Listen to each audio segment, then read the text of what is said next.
welcome back to TGTV, and more specifically, ladies and gentlemen, welcome back to the Koenigsegg Jesko behind me here. You will have noticed that by now. Today is a very special video because no doubt you would have seen this thing cruising around London, causing probably the most chaos I've seen a car cause in years and years and years. But we're gonna go for a spin as well. We're gonna fire up, get her revving, gonna go through all the details, and then we're gonna go for a spin with the owner. And I'm gonna throw some questions at him. Talk about cars, talk about some other bits and bobs, talk about business. It's all gonna be kicking off. So without further ado then, I'll spin the camera away from my face and we'll get on with it. This car is actually owned by my friend Amir, who we're just waiting for. He's over from Dubai. That's where he is most of the time. So then, this is a very special car. And in fact, I think this may well be the first customer Jesko there is. There's a couple of dealer cars, but this one is fresh.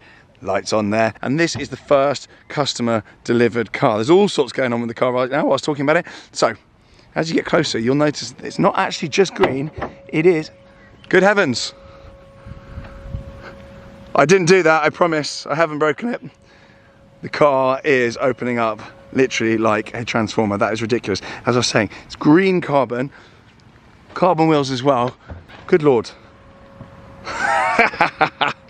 It's supposed to be doing that, I promise. Wow, okay, right.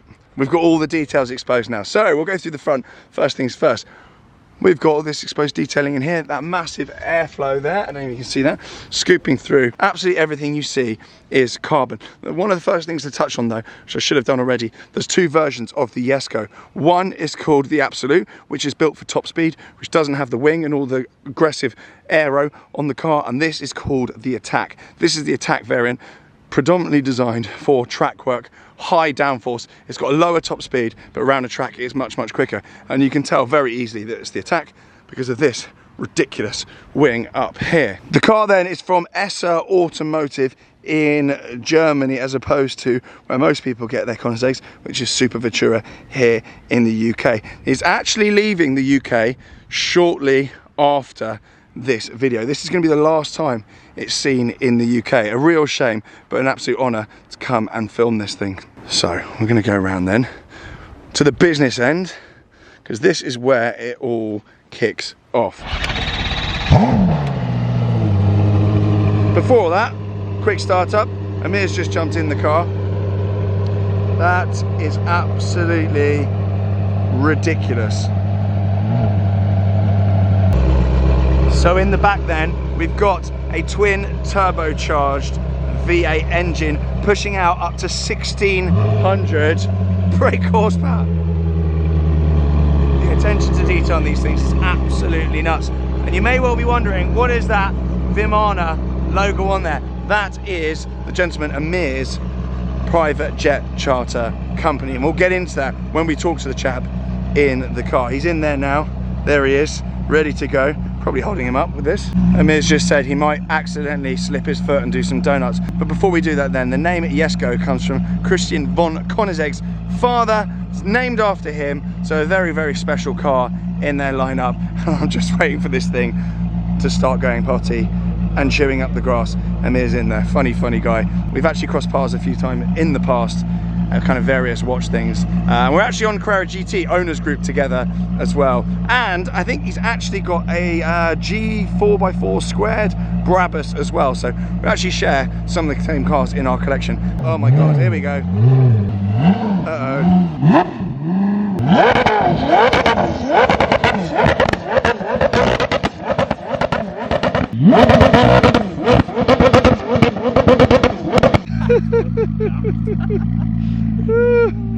That's ridiculous.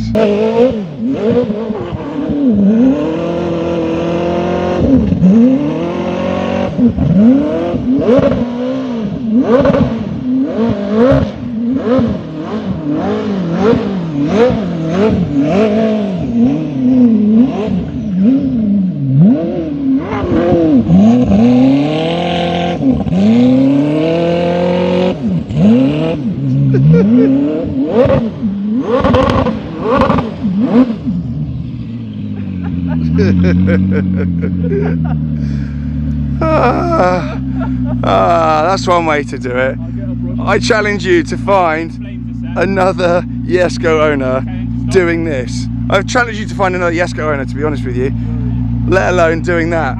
It's got to move into the overflow car park now, whilst Amir checks out. And there are various emails being sent, and I'm sure an invoice coming in his way. Put it on the room. There he goes. So we'll go and pick up that in a second in the overflow car park somewhere. Look at that. I mean, it's just ridiculous. Causing an absolute scene.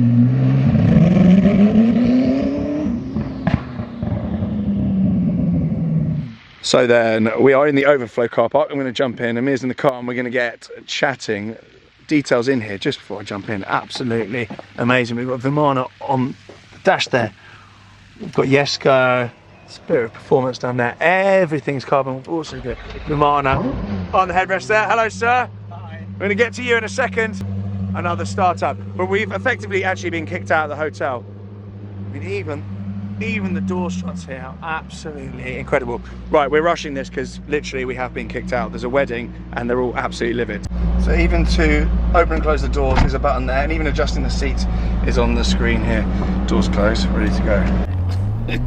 So this car's 1,680 horsepower on ethanol and 1,280 on petrol. Okay. So we're only at 1,200 at the moment. Yeah. Right, Amir, welcome to the channel. We've met once or twice before, I believe, in the past. We have. You did a great video on the car I'm developing. Yes, you've been a busy bee. So first things first, your name's obviously Amir. Yeah. What do you do? My primary business is private jets. So we charter, buy and sell and lease aircraft. So that's Vimana. Vimana. Yep. So You see it everywhere. I actually first saw that branding. Private jets isn't my thing yet. I'm working on it. I'll get there one day. I actually saw it on your Carrera GT. Yeah. Yeah, that's the first place I saw it. So yeah, really, really cool. And you're also working on a car, as you do. Yeah. 1,000 horsepower, 2+2. It's basically a GT3 race car that's made road legal. But I guess people can learn more about that from your previous video. Yeah, so I actually filmed on that car, well, it must have been 2-3 years ago by now. Yeah, and that is it out yet? Well, the reason we're out in the country is we showed it to customers who paid deposits last night, a private viewing. The driving prototype. Oh, okay, nice. So there will be more content coming with that car very, very soon. The press embargo lifts on the 18th of June, so there's a lot of press around here. Lips sealed until then. I'll overlay on the screen anyway the video of the car that I did way back then. It's a slightly younger version of myself. It's been a rough few years. So in the collection then you've got Carrera GT. Carrera GT. Do you still have the 4x4 squared? Sold it. You sold it? I love that car. It was the perfect daily for London. Did it stay in the UK? It did stay in the UK. I think I know where that's gone because I see him driving around. I think I've seen it. Wrapped it in matte black. Yes. So we've crossed paths with each other, I think twice now, and that's made me de-wrap my car. Really? I can't have exactly the same as someone else, yeah. Just me being petty. But that car was a full Brabus, had the Brabus engine, Brabus interior, everything. Okay, decent. Yeah, mine was as well. I don't think the steering wheel wasn't Brabus, but the engine was like loads of bits. But I don't think they went full crazy cat on it. The conversion cost more than the car. Absolutely ridiculous. And the new version of the 4x4 squared isn't in the UK anymore because Mercedes sacked it off. Because there's some technical issue with the car. Yeah.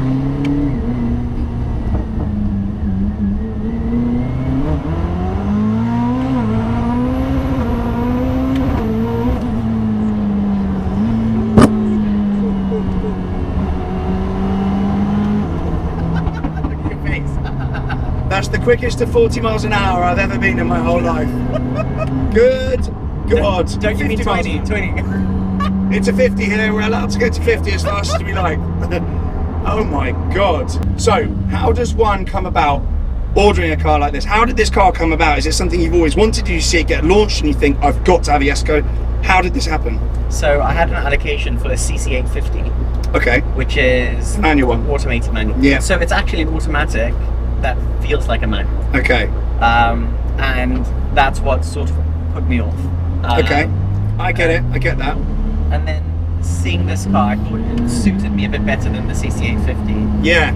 So got an allocation on this instead. I'm just waiting to be. I've never experienced anything like that in my life. It's honestly, I've been in some quick stuff and I'm terrified. It's amazing. It's absolutely amazing. Just got my driver's license yesterday. I hope not. So you got the car from Germany, Esser Automotive, correct? Automotive, yeah. Okay. And the car's actually going to live outside of the UK. So I was explaining earlier, it's probably going to be one of the last times this is seen over here. Maybe. Potentially. I'll have it back June, July. Oh, it's coming back. Okay, as you do. Nice. So you don't have CarPlay in here? It only has CarPlay and I use Android, which is a pain. But Koenigsegg are so good. We asked about Android. They said they will figure out an installation and then they'll have an update ready for me the next 2 months. I can connect the car wirelessly and they'll update all the software so it works with Android. Wow. And I'm the only customer to ask for it and they're happy to do it at no cost. Wow. I love hearing stuff like that. So a lot of the time brands can make an amazing product, but it's how they deal with that product and how they deal with the customers. That's the important thing. Yeah. It's all about customer service. It changes the experience completely. Amazing. Cars like this always break down from these niche brands. Yeah. But it's how they deal with it when they do. That Yeah, makes all the 100%. difference. Yeah, issues happen. It's just how you deal with it, and often that can ruin the experience as well. If you think the car's going to break down and no one's going to sort it out, you're not going to want to use it, and it's just going to completely ruin the user experience with the car. Yeah. You don't trust it, and you don't trust it being fixed. There's plenty of brands out there like that. Yeah. This So thing what's the causes favorite car in your chaos. selection? Carrera GT, I would say, is my favourite car. But to drive and to use, my favourite car is my 997 GT3 RS. I like You got the 4 litre, 3.8. I don't know. I'm working on the 4 litre. I'm not quite there yet. A few more Instagram adverts and maybe. Yeah, got the 3.8, but I love it to drive. It's not the flashiest. It's not the most expensive. It's not the cleverest car. It's not the most powerful. But to drive, I love it. It's a great car. Yeah, it's really cool. So you've got this. You've got your Carrera GT. You've still got the Carrera GT, I still right? got the Koenigsegg GT. Okay, good. I keep it in Dubai because, you know, with the driving ban here, Yep. you can't get insurance or anything. In Dubai, they don't seem to care. So Perfect. Story of Dubai. No one seems to care. It's great. What a place. So yeah, I actually just came back from Barcelona with a load of Carrera GT owners because we were doing the driving event over there with all the owners that Porsche put on to basically apologise to us all. I think I didn't get invited to that. You're on a banned list now. They see how you behave on lawns and they thought, we're not having that guy there. It's UK registered cars, so if it's been through Reading and had a service in there or got onto their system somehow. I service my car in Reading, but I keep the car registered in Dubai. So. You probably got a letter sent somewhere that you haven't seen, is my guess. Okay. This thing causes chaos. Everyone, I don't know if you can pick this up on the cameras, everyone driving past is taking videos, people driving on the phone.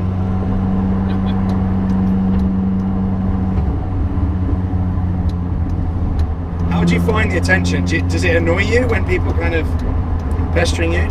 No, I don't see it as being them being a pest. I was like that when I was younger, before I had cars. 100%. And I think it gives you the opportunity to let little children, enjoy it. Whenever I get the opportunity, I take kids for a ride or let them sit in and take photos. That's really cool because I know a lot of hypercar owners.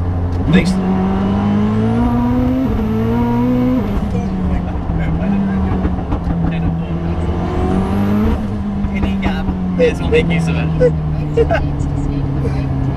Oh my god, it's so grippy. It really is. I can't believe. I was expecting it just to go. Wow. I can turn on traction control if you prefer. Leave it on. I like my limbs. I have a big mortgage. I need to work. Don't injure me. Might get some views actually if we decked it. Wow, unbelievable. What's next on the shopping list then? Is there anything? Where'd you go from this? What happens then? The next car I want to get a Utopia Roadster. Utopia. Have you had a Pagani before? No. I've driven quite a lot, but haven't owned one myself yet. I'm looking forward to. Nice. What's the favourite one you've driven so far? Have you driven a Zonda? No. But my favourite probably Huayra. Huayra. BC. I love the sound of the turbos and like. I adore that. I went in via a Roadster with a chap a while ago, and had a titanium exhaust on it, and it didn't have that kind of high revving like V12 kind of noise, but what it lost, it gained in just mechanical nonsense behind your head. Yeah, whooshes, splutters, bangs, cracks, the whole lot. So yeah, I've actually said on my channel before, I love Ameerh. I think that's where I want to go next in terms of after the Carrera GT. I think it's a good choice. I just need to work on finding the money. Got any tips? Let me know.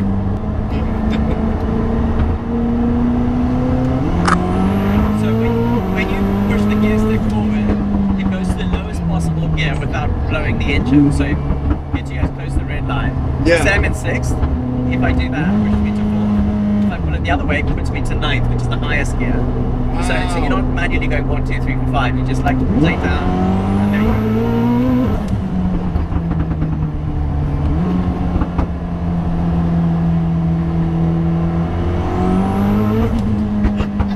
That V8 sounds amazing in its own right. You've got turbo wishes, you've got the cracks and bangs.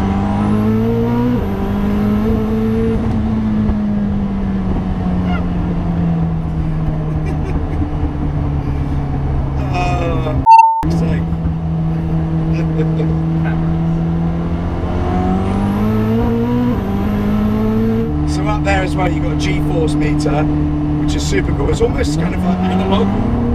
I love also you got a sunroof, like It's convertible. like it. You can take the roof off, but you've also got a glass panel in it. It's everything. It's unbelievable. So they didn't have time to develop the latches on the roof. Yeah. Yeah, so right now to take off the roof you have to go to local outfits. They don't give you the screw, Allen key. Take it out yourself, so it takes a while. However, the next time it goes for a service, they will change all the latches to clips. So you just pull the clip and the roof comes off. Oh wow. So you've got a little Allen key in there. Yeah. Have you had the roof off yet? Not You yet. had it 2 days. I've only had it 2 days. Okay. But also, there's no way to store the roof, so you have to have another car follow you carrying the roof in case it rains. Perfect. You don't chuck it on the passenger seat. It looks quite big. It's massive. But it's just one piece. Yeah. Right. Absolutely. So back to business then, because I know a lot of the people on my channel, they like the cars, they like the lifestyle stuff, but they're actually really interested in what goes on behind the scenes. And I think it's fair to say what you're involved in is super interesting in its own right. So we'll start with the car first.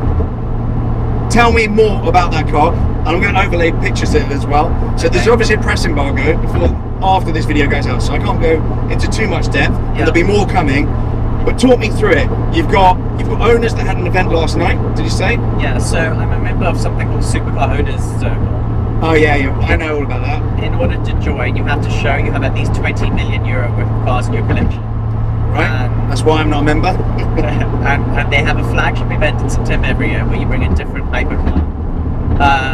Every year you're meant to bring a different car, and so that's their flagship event. And then in the meantime, throughout the year, they have private events where a different collector hosts each year. So yesterday, Zach from Zach's Garage hosted at his, and they take you around their personal collection and show you their cars. Wow. And people do it all over the world, in Argentina and India and everywhere. So the people who came to the private yesterday, I did a private showing of our cars. The first time it's been seen out of the factory, and very, very positive responses. Nice. And people were saying that, some of them were saying that they preferred the look of the car you're developing to this. Yeah. That's wild, because this is stunning. This is not just sort of a function over form. This is visually absolutely stunning. Yeah. Wow. What's unique about the car that we're building is it's basically a GT3 race car.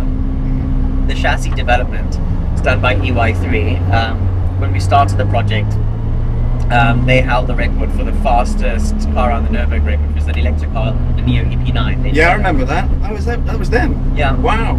And we've got a bespoke 5-litre V8 engine that's producing 1,000 horsepower, 1,000 Newton meters of torque. So we gave them the engine and said develop a chassis that can get us to break the internal combustion lap record. with this engine. So they developed the chassis, but we said it wanted to drive and ride like a GT3 race car. So it's got independent wishbone suspension front and back. It's hydraulic steering, so it feels very analog. And what's unique about it is it has 4 seats, so it's a 2+2. That is absolutely nuts. Are you going to go for a ring record? I imagine there's a lot of admin involved in that. It's moved a lot since Project 1, but we'll see. And get it up anywhere around there. I imagine though, doing a ring record must be just such admin. You've got to basically hire out the ring for goodness how long. You've got to have teams and teams of people there. Truckloads of tyres. Well, one of the customers who was actually, he's a customer who paid a deposit, but he was at the event yesterday. He's funding the Nürburgring lap record because he wants the car that breaks the record. So he's paying for the track rental and everything. Customer of dreams. Yeah. Who's going to stick behind the wheel? We'll see. It'll be someone who's got a lot of experience around the Nürburgring. I think it was Peter Dunbrink who we were initially going to use, but it's been a few years since we planned on doing the temp because of COVID. So they don't want me to wave. They want you to rev it. Want me to rev it? Bless him. Look at his face. That's what it's all about. Yeah. Send him an invoice for the fuel. It really is what it's all about. Yeah, his face. People's days. Bless him. Top lad. I was in obviously Barcelona with Porsche, and they've got Jörg Bergmeister. He'd be a good one, stick behind the wheel. He's been driving around the ring for God knows how long. But is he a Porsche factory driver? Because some of these factory drivers can only drive their manufacturer. He is for now, yeah, I think so. So probably contractually, not allowed. You never know. I'm racing GT3 at the moment with Tom Jackson, who's won. I don't know if you know him, but he's won Le Mans twice. And you do? So he might do the attempt. Nice. Scary old track. Yeah. Have you driven the ring like much before? I haven't. Have you? Really? No. I've only ever seen video footage of it. That's enough to scare the life out of me. I got into an algorithm of Nürburgring crashes. Every time I went onto YouTube, I was just getting served like shunts, like 45 minutes of shunts. So I'm completely put off the whole thing. May also have been God sending a warning. Yeah, I think it might well have been. And the second main thing that you do, well, for the purposes of the video anyway, they're the most interesting. I'm sure you've got fingers in all sorts of pies, and we haven't got a long enough journey to go into it. But it's the jets, Vimana jets. Obviously, it's all over the car.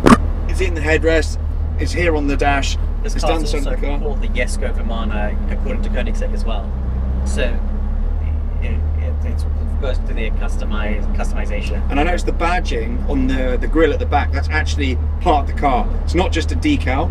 It's all part of the car. You haven't just put stickers on it. No. It's literally branded. And it's from Koenigsegg, like that. And that's from factory. That's absolutely wild. So talk us through what that is then.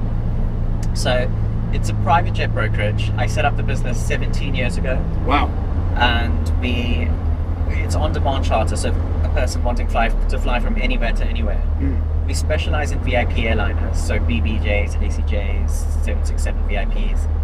Our average client spends about $1 million a month with us in their personal family travel. And we were focused just on that, on that level of flying before. Now we're growing the business, and we're also doing a lot more mid-size heavy jets as well. Yeah. Short routes. Wow. How do you get into that? It's not one of those businesses where you just think, oh, I'm just going to start broking private jets. Like, how does that start? So I had Formula One aspirations. Racing cars. 2008 was the recession. It was impossible to get funding as a racing driver. Yeah. So Facebook had a trial forum called Facebook Forums, sort of like ICQ chat rooms. Yeah. And I met a girl in Las Vegas who was looking for gold and diamonds. And I figured, I grew up in Africa, I could source it first. So tried. In the process, ended up having dealings with dodgy people, nearly got kidnapped in the process, and had we ended up in a lot of precarious positions. Yeah. And then this lady, Alexandra, went to work for Spike Lee, the movie producer. Yeah. And he set up a private jet company called Halcyon Jet. So, because she knew I was from the African continent, asked me, would you be interested in representing us in Africa? So I knew nothing about private jets. I mean, show me 2 aircraft, and I'm like, oh, they've got wings. You know? So both. So I looked into it, and I was only able to find one broker in South Africa. So I figured there'd be a market for it. So I went back to Halcyon and said, if you give me exclusivity for the entire continent, I will take it on. And they refused. So I googled world's largest jet company. One was NetJets, which is Warren Buffett, and the other Blue Star Jets. So I told Halcyon I'd be interested in going ahead, which I didn't actually intend on countersigning, but I knew it would give me credibility. So that's a copy through to Berkshire Hathaway, and then a copy through to Blue Star of that contract, and then called Blue Star, managed to speak to their founder, and convinced them to give me the rights to Blue Star Jets for the whole African continent for 10 years. And then I had no idea what I was doing. So just people have been kind to me. There was a social network called The Small World. I met a guy in Sweden who had a jet business. And told him how I got this agency, and he was really impressed and said, you've got guts, so I'm going to help you. So every day from 4 p.m. to 8 p.m. he'd come on Skype with me and teach me how to run this business. And he didn't want anything from it. He already had the supercars and the houses and everything. And then another guy in Chicago, I was trying to book a jet for him for one of our clients, was the biggest reality TV show, a family. And he could tell I had no idea what I was doing. He's like, so who are your clients? And I told him. He's like, I explained how I got the clients and things. And he then also started helping me. Anytime I had a problem, I'd phone him and phone Joseph, and help me build up my business. And 17 years later, we're probably the most high-end private jet company in the world. That is absolutely crazy. And I haven't just asked that for the video. I've genuinely been curious how that happens. That's amazing. I guess the moral of the story is just have a bit of balls. Just suck it and see. Wow. That's absolutely nuts. So, goes without saying, if you want a jet, these are your boys, basically. I'm not quite there yet. I'm a bit of a povo still, but one day. Do you have anything for povos or not really? I doubt someone with a Carrera GT is really described as that, or a 4x4 squared, and everything else you have. It's all in the window dressing, mate. It's all on tick. Unbelievable. That's absolutely nuts. So do you know about jets now? Are you a kind of a plane aficionado? Do you even need to know about them? 17 years later, I do. Okay, good. Fine. I don't know anything. I'm still scared of flying. Are you? Yeah. Do you ever use like just normal sort of schedule plans? Do you ever just jump on an EasyJet flight? Sometimes. I'm a fellow povo. I can't afford to fly private constantly, like most of my clients can. Can you not just ring up and be like, all right, it's the boss, send me a plane? I guess it just comes out of your head. I can. Comes out of your head. If I'm flying to LA, that's 250 grand worth of fuel. Yowzers. That is absolute chaos. So yeah, if I said, all right, can I do short haul flights? If I wanted to go to Paris, like a really short flight, me and 3 of my mates want to go to Paris, what sort of cost is that, roughly? Probably getting a light jet for like 10 grand. It's not crazy. That's not that wild. And I've only flown private like once or twice. Wasn't me paying for it, shock. But I like the fact it's almost like getting an Uber. Like there's none of that faff. You just rock up and it turns up when you just go when you're ready, kind of thing. I think the fairest comparison is comparing flying commercial, like traveling on a bus, and having a private jet, like having a car and chauffeur. Yeah. Literally, that's how it felt, because as I went through security, I almost didn't stop moving. People were just sort of asking for my bag and my details and my documents and all that faff. And I didn't stop at any point. A lot of airports, you don't even need to go through security. I mean, you just go straight up to the plane, someone will come onto the aircraft and stamp your passport. Wild. I obviously did it in the povo way. Whoever was paying for that jet, you know who you are. You did it in the trampy way. I expect better next time. That's absolutely wild. Alright, I'm going to leave you alone. We are just coming into London, and it's going to get probably a little bit more leery in terms of people driving around on their phones and whatnot, so I'm going to let you concentrate. Thank you so much. I really appreciate it. Thanks. Amir's on Instagram. I will leave the Instagram for him personally, and also Naran, and also Vimana Jets, also on the screen as well. And it'll be below in the pinned comment and in the caption, so you can't avoid it. But the links, everything you need will be there. So just get links with all of that. It's been an absolute pleasure, mate. I really appreciate you taking me out on this. And I'm probably never going to go on one of these again. So I really, really appreciate it. Thank you. Well, the way you're growing, I'm sure you'll have your own one very, very soon. Fingers crossed. Keep buying stuff off me. Bye, guys.